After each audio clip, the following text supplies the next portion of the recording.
125 грама моцарела,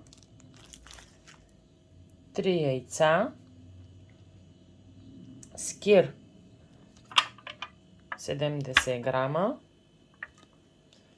110 грама кисело мляко, царевично брашно 90 грама,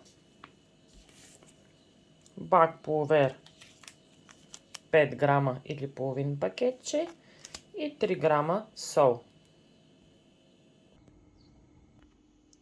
В купа изсипваме всички съставки, като в киселото мляко гасим бак пулвера.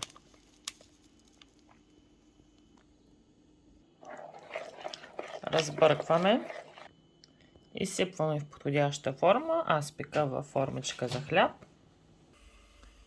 И печем на 180 градуса нагоре недолен реотан. Печем до готовност. При мен бяха необходими 40 минути.